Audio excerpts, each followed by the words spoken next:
When it comes to economic development, birth rates seem to play a complicated yet interesting role.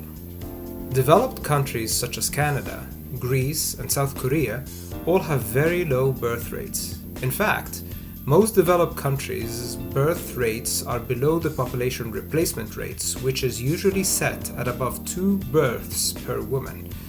This raises the question, is a low birth rate good for economic development or bad? To get to the bottom of this, we've decided to host a debate between two candidates. Candidate number 1 on the debate panel is Karen Pierce, the first female UK ambassador to the UN. She's going to be arguing for low birth rates being a negative effect on the economy. A good day to you, everybody. And here's Thomas Malthus, an English cleric scholar who created the Malthusian theory of population. Here he is, straight from the 1700s, not a day older. He's going to be arguing that low birth rates are positive in terms of a nation's economy. Yes, good day. Please state your respective positions on the debate topic. Is a low birth rate good or bad for the economy? I, Karen Pierce, believe that a low birth rate is key to a civilization's downfall. After all, a country needs to sustain itself and its economic development with an adequate working class. The core foundation of a country's development is within its population. Without them, we would not be where we are today. I personally believe that a low birth rate is actually admirable. People need to abstain from the selfishness of having children. There's limited resources on this planet, therefore the higher number of a population means that we consume more, and that is also lowering the standard of our current living. Hence, this is why I vote for a lower birth rate. Karen, please make your case. Cheers. May the best man win. One clear case study when low birth rate is disastrous for a country's economy is Japan. With a fertility rate of 1.5 and a large aging population, its working class is quickly shrinking into thin air. I mean, take a look at their Prime Minister Shinzo Abe. He's calling Japan to move forward with a national movement for its population problem. But wait just a moment. Didn't the President of Japan say that a lower birth rate population allowed for greater opportunity in AI and advancement and machinery for work? Instead of people, you've got it all wrong. Roll the clip. Japan's known for its rapidly aging and shrinking population, but Prime Minister Shinzo Abe said the demographics are a bonus, not an onus. Speaking at a Reuters newsmaker event in New York, Abe said he's not worried, even though Japan's working population had lost 3 million people in the last 3 years. Japan may be aging. Japan may be losing its population. But these are incentives for us. Why?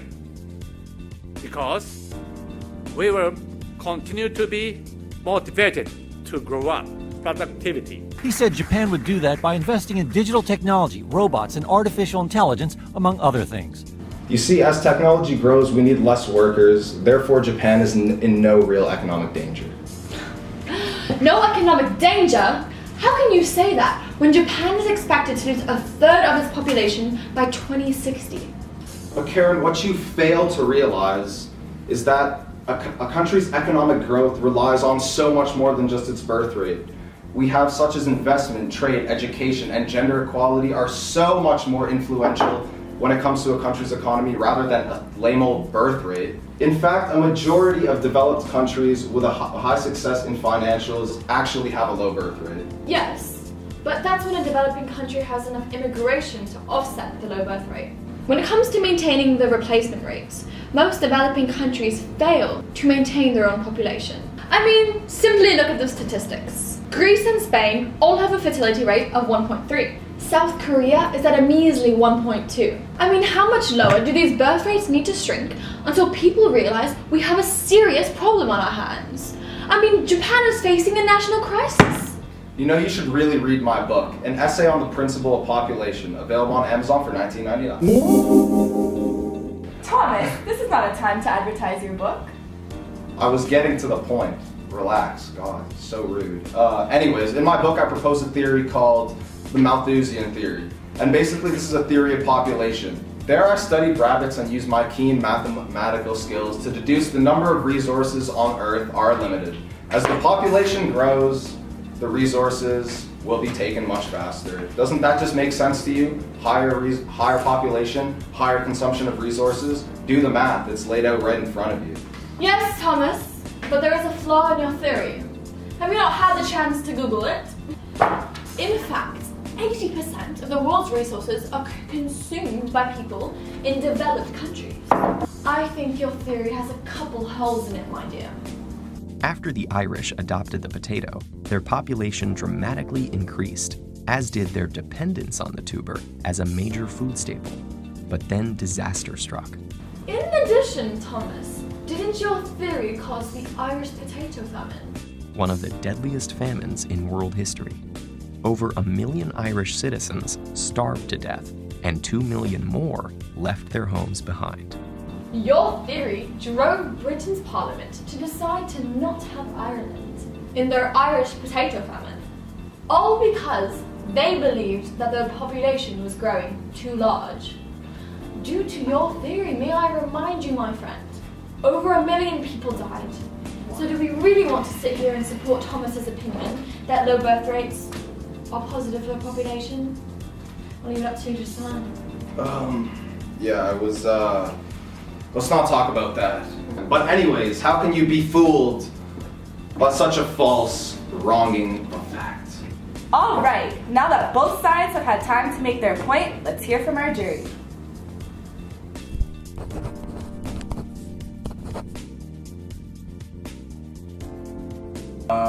I say a low birth rate is very good for the economy because this will lead to less unemployment rates, which means companies will have more demand on employment, which will raise salary prices, so people will start getting paid more because there's less supply. I also say less people, less problems.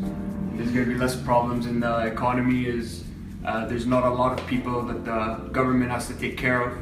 So, do you think a low birth rate is good or bad for a country's economy? I think a low birth rate is, I wouldn't say it's good for the economy, because later on as we have more elderlies than youth, then the economy, it would be harder for them to support the aging population, right? And you can see that evident in like Japan right now.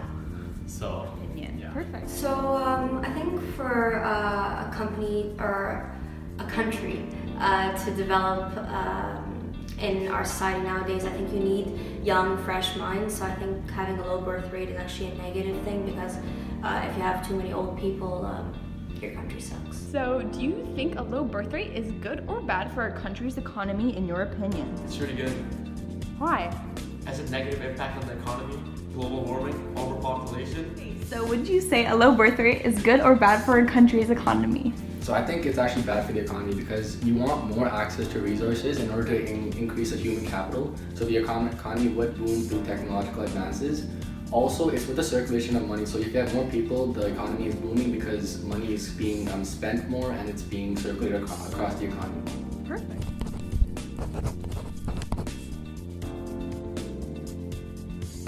And would you say you want to have kids or not when you're older? Hell no! And would you say you personally want to have kids or not in the future? I would definitely want to have kids. Yeah. Perfect, thank you. Yes, hopefully, like when I'm old and mature enough to have kids, then why not? But would you want to have kids? I don't want to have kids, no. Why? Because it's bad for the economy. Where are they going to work? Kids in the future? Yes, definitely. I do want 3 to 4, maybe 5 kids. Congratulations! Karen, you won the debate! I knew I would anyways. Thank you everybody for voting for me. I'm glad you all agree with my perspective. The low birth rate is detrimental to population. So now that we are educated, thanks to this debate, hopefully we can move forward and see some great changes in the future. Thank you again, everybody. Yes, we'll stop. I'm sorry. Do it again. It's okay. I knew off in the 1700s, so your opinion is dead, just like you. After exploring all sides of the topic of birth rate and economic development, it's clear that the relationship between the two is complicated. Depending on the country's population distribution and policy on immigrants, a low birth rate could be good or bad for its economy. In addition, a country's technological and social progress has a huge impact on the economy as well as its birth rate, and it's important to realize that the birth rate is a part of a larger system. Indeed, Prime Minister Shinzo Abe is already looking to offset their declining workforce with AI and machinery instead. In terms of trying to determine our future and the factors they play into it, it's complicated and nuance is key.